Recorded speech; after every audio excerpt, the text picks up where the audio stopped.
The tragic death of Mica Miller would send ripples far beyond the borders of her small South Carolina town. The Examiner says a South Carolina pastor's wife found dead last month at a state park in North Carolina died of a self-inflicted gunshot wound. Rallies and memorial services were held over the weekend for 30-year-old Mica Miller. She was the wife of John Paul Miller, the pastor of Solid Rock Church in Myrtle Beach. There had been speculation about her death. What appeared to be a simple case of suicide quickly unraveled into something far more sinister. Beneath the surface, hidden secrets and disturbing allegations began to surface, ones that painted a picture of control, manipulation, and fear. Could a beloved pastor, a man of the cloth, really be at the center of such a horrifying story? Mica Miller was just 30 years old when she died on April 27, 2024. She was married to John Paul Miller, known as JP, a pastor at Solid Rock Church in Myrtle Beach, South Carolina. The couple had been married for 7 years. On that fateful day, Mica was found dead, with a single gunshot wound to the head. At first glance, it appeared to be a tragic case of suicide, but as the details of her past and the troubled marriage began to emerge, doubts surfaced. Many who knew Mica simply couldn't believe that she would take her own life. As speculation grew, it wasn't long before the whispers turned into a resounding cry from her loved ones and members of the public. Mica Miller had been murdered. But let's rewind a bit and dive into the web of events that brought Mica to that dark and lonely riverbank in North Carolina. You see, her story started many years earlier. Mica met JP when she was just 14 years old. Her family had started attending services at Solid Rock Church, where JP was the youth pastor. Over time, he gained more influence at the church, eventually becoming a key figure in the community. When Mica turned 18, JP officiated her first wedding. Yes, you heard that right. Before she married him, Mica was actually married to JP's good friend, Jeremy Daw, a man heavily involved in church activities. He ran the sports ministry, and Mica worked on the church's media team. But things weren't quite as they seemed behind the scenes. Mica was also acting as JP's secretary and babysitting his children. Things took a dramatic turn in 2015. JP's wife at the time, Allison, discovered something no spouse ever wants to see. She caught JP and Mica in a compromising situation. That was the moment everything came crashing down. The affair became public knowledge, and by 2016, both JP's marriage to Allison and Mica's marriage to Jeremy were over. It didn't take long for JP and Mica to officially tie the knot. By 2017, Mica became the second Mrs. Miller. She was just 23 years old at the time, and suddenly, she found herself as a stepmother to 5 children. She wasn't just JP's wife, she was also deeply involved in the church. She became the worship leader, worked on graphic design, and took charge of the women's and youth ministries. To many in the church, Mica seemed like a devoted pastor's wife, but those closest to her began to notice cracks in the facade. Fast forward to April 27, 2024. Johnny Jacobs, a fisherman, was spending a peaceful day at Lumber River State Park in North Carolina. As he cast his line, he suddenly heard a woman crying in the distance. The cries were faint, barely audible, but enough to make him uneasy. Went in there with my little boat, and maybe 5 minutes after getting into the slough, I heard a cry, a faint cry. Heard it for maybe 2 or 3 minutes, and the crying stopped. I heard the cries for a couple of minutes, Johnny recalled later. Then, suddenly, they stopped. It got real quiet, too quiet. Oh my God, don't tell me, because the crying had stopped. I said, don't tell me something's happened, don't tell me something. I was getting ready to get out of there. Another 3 people came into the lake on a boat, and I plainly asked them, I said, did y'all hear that gunshot? They said yes. That eerie silence was broken moments later by the unmistakable sound of a gunshot echoing across the river. A chill ran down his spine. He wasn't sure what had just happened, but deep down, Johnny knew it wasn't good. Despite his fear, Johnny ventured toward the sound. He stumbled upon a backpack near the riverbank. Inside, he found items that seemed to belong to a woman, a pair of glasses, a cell phone, and most chillingly, a Bible. License, her bank card. She had her keys in the bag. She had a little small Bible, all of her credit cards, her bank cards, and a few receipts of some things. Within minutes, emergency responders arrived at the scene, alerted by a 911 call. They immediately began searching the area, both on foot and by air. It wasn't long before they found what they were looking for. A kayaker spotted a body in the water. It was Mica Miller. Her body was recovered, and detectives soon located her black Honda Accord in the nearby parking lot. Inside the car, investigators found a gun case and ammunition. Later that evening, a 9mm Sig Sauer firearm was recovered from the river, the same weapon that would later be confirmed as the one that killed her. The gun had been purchased just hours earlier from a pawn shop in Myrtle Beach. And the receipt? It was in Mica's name. The medical examiner quickly concluded that Mica had died from a self-inflicted gunshot wound to the head. Case closed, right? Not quite. A hair appointment this week. She had plans to attend church with them on Sunday. So the news, when I heard it, I thought it was just some kind of terrible misunderstanding. Because she was headed in a positive direction and she was making plans and had a new purpose that she was pursuing. She was loving her job, everything. This conclusion sparked outrage from those who knew her best. Her family and friends couldn't wrap their heads around the idea that Mica would choose to end her life. She had plans. She was supposed to attend church with them on Sunday. She had a hair appointment later that week. She was passionate about her job and even had new ventures she was excited about. This simply didn't add up. Then came the bombshell. Mica had confided in her sister Sierra just weeks before her death. She told her that if she ever turned up dead from a gunshot wound, it wouldn't have been by her own hand. She was very clear. If she died, JP would be the one responsible. Their marriage, as it turned out, had been anything but perfect. Behind closed doors, Mica had reportedly tried to leave JP multiple times. She messaged me saying, thank you for your gentle warnings over the years about JP or my relationship with JP. I know that you knew I wasn't ready to get out yet. I've replayed our combos over and over in our head throughout the years and wished there was a way I could get out. And now I have, with a big smile. She would get close to escaping, but something would always pull her back in. Friends and family knew she had been struggling. She had changed her phone number 3 times in the months leading up to her death, trying to cut JP off completely, but he always found a way to get back into her life.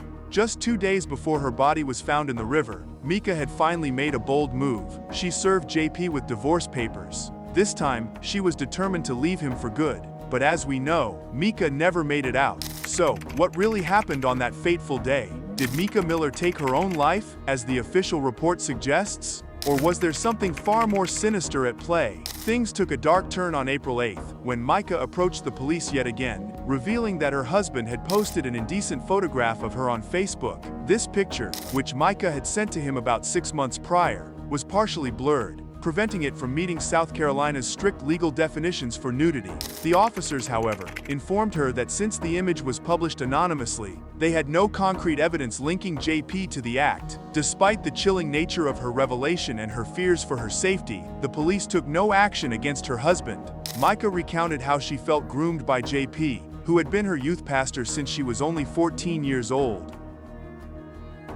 Just 1 day after this police encounter, on April 9th, Mica made a poignant Facebook post about the horrors of abusive relationships, emphasizing that one doesn't have to stay trapped in such situations, whether they involve physical or emotional abuse. Stay in an abusive relationship, whether that's sexual, whether that's somebody forcing you to take illegal drugs, or alcohol abuse, or physical abuse. Psychological abuse, making you think that this is all your fault, or you're a bad mom, or you're a bad wife, or you're a bad husband, or you're not giving it your all when you know you are. The following day, Mica discovered a GPS tracker hidden on her vehicle for the second time. This invasive breach of privacy compelled her to file for divorce the very next day. Although the divorce papers wouldn't reach JP for about a week, tragedy struck just 2 days later when Mica was found dead. In the immediate aftermath of her death, JP called a friend, expressing concern that Mica had purchased a gun and was in their backyard, asking whether she intended to use it against him. Such a statement raises numerous questions. Why would he feel threatened if their relationship was as harmonious as he later claimed?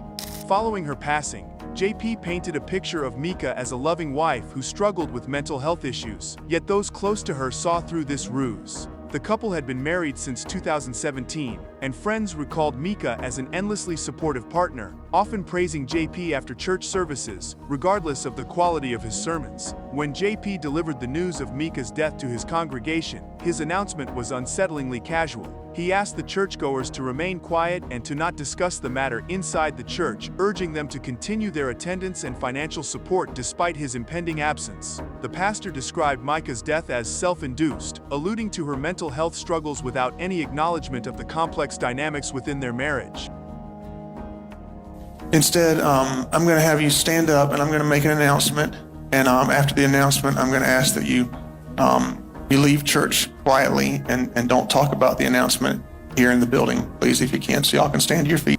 Before I make the announcement, I also want to say that my request to you is that you will continue to come to church and serve and give for the next little bit, because I don't want to have, I'm taking a little bit of a break and I don't want to have to worry about the church. My break may be a few days, a few weeks, I don't know. I got a call late last night. My wife has passed away. And it was self-induced, and it was up in North Carolina. And we're gonna have a funeral for her next Sunday here at 3 p.m. And so it's all I can.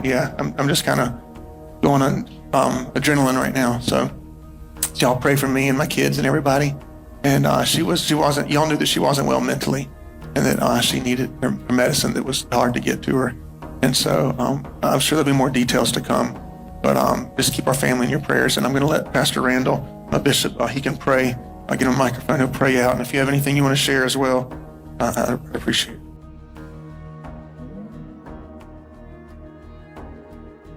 At the time of his announcement, the coroner had not yet determined the cause of death, and local authorities were treating the incident as suspicious. As details began to surface regarding JP's past, a more disturbing narrative emerged. A video from 2015 showed him in a state of apparent drug-induced psychosis, speaking incoherently about feeling ants crawling on him. Though there were none to be found, this incident wasn't isolated. He had a lengthy criminal record, which included delinquency, driving under the influence, and even assault.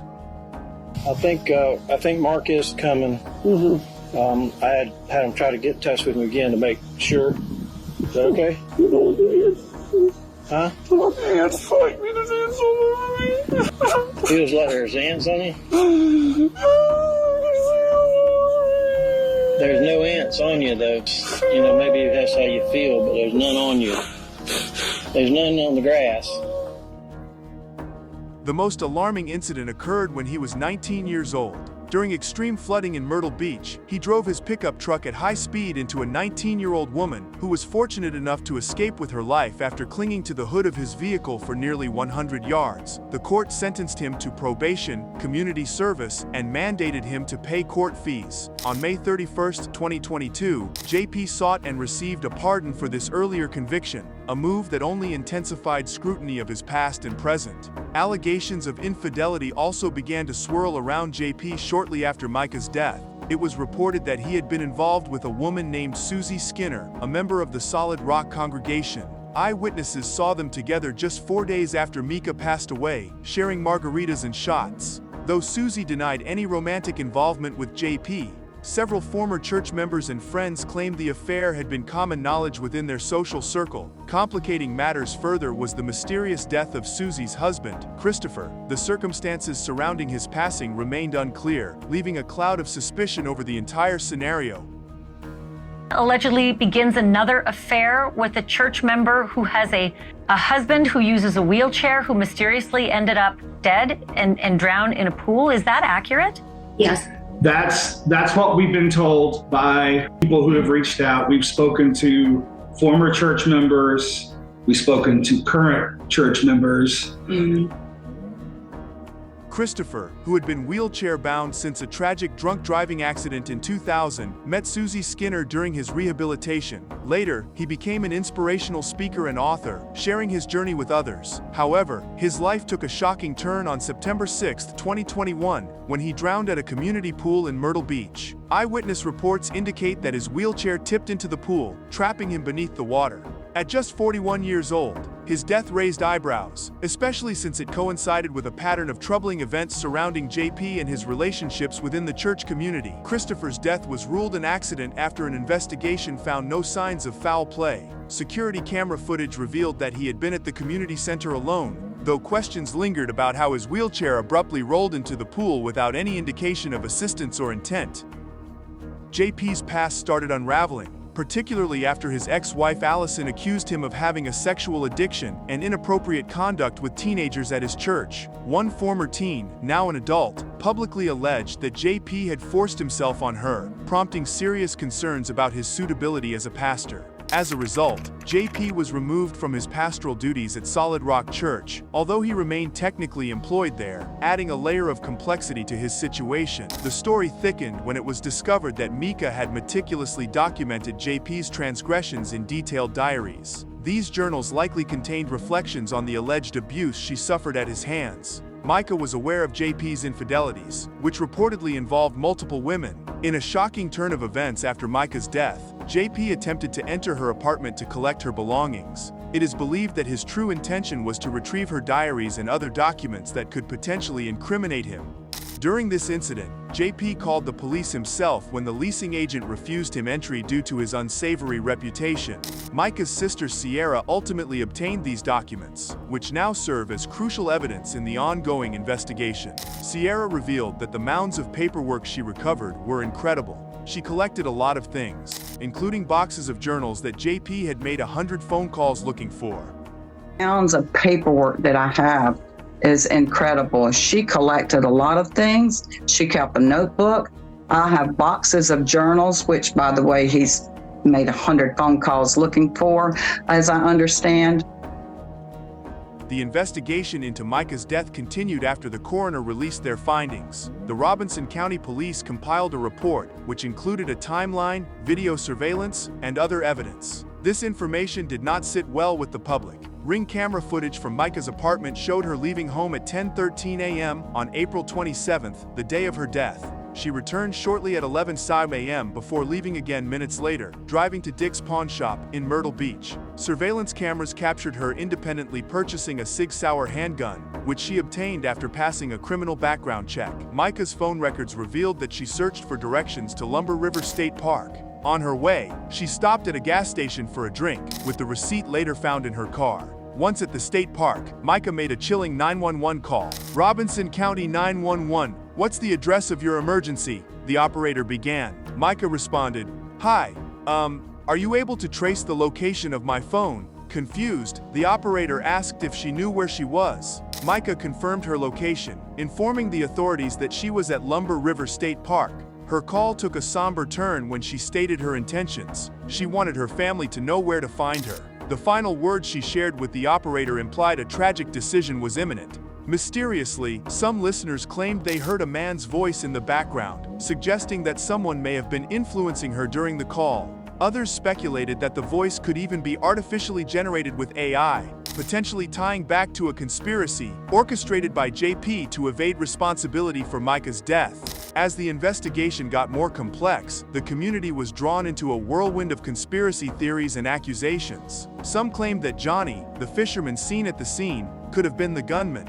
Others speculated that JP switched cell phones with an accomplice to mislead investigators, casting a shadow of doubt over his rock-solid alibi. However, that alibi was strengthened by solid evidence. On the night before Mica's tragic death, JP had attended a sporting event in Charleston, a 3-hour drive from Lumber River Park. Witnesses confirmed his presence, and license plate readers tracked his truck, corroborating his story. At Mica's funeral, held at Solid Rock Church on May 12, 2024, emotions ran high. JP delivered a heartfelt tribute, reminiscing about her contributions as a stepmother and caregiver. Yet, the absence of Mica's family loomed large, a poignant reminder of the unresolved tensions surrounding her death. As the investigation's findings circulated, Sheriff Bernice Wilkins issued a report urging the public to focus on the facts rather than speculation. Rumors and conspiracy theories are spreading quickly, he cautioned, acknowledging the community's discontent. Yet, skepticism persisted. Many questioned the legitimacy of the evidence presented, particularly around JP's alibi. Amidst the chaos, Mica was cremated before her family could conduct a second autopsy. The lack of a toxicology report further deepened concerns about the thoroughness of the investigation. Reports surfaced that JP had pushed for a swift cremation, reportedly denying Mica's family access to her remains until they consented to the procedure. Mica's family remained determined. Her relatives insisted that it was all staged, pointing to JP's early statements blaming her for her death as indicative of a premeditated narrative. They questioned why he would do that if he didn't have all the information yet, highlighting JP's apparent lack of grief or remorse. Mica's family was convinced that there was something deeper lying beneath the surface. JP shared a seemingly cryptic message on social media, referencing a song that spoke of blessings and forgiveness. This post further fueled the discourse surrounding his character. With calls for action echoing in the community, the FBI's involvement was hinted at, but not fully confirmed. As the dust settled, the community remained divided, grappling with grief, suspicion, and unanswered questions. The echoes of Mica's life lingered, intertwining with the haunting narrative of her death, leaving a profound impact on all who had known her. The story, far from resolved, continues to unfold in whispered conversations, with each new revelation adding layers to an already complex tragedy.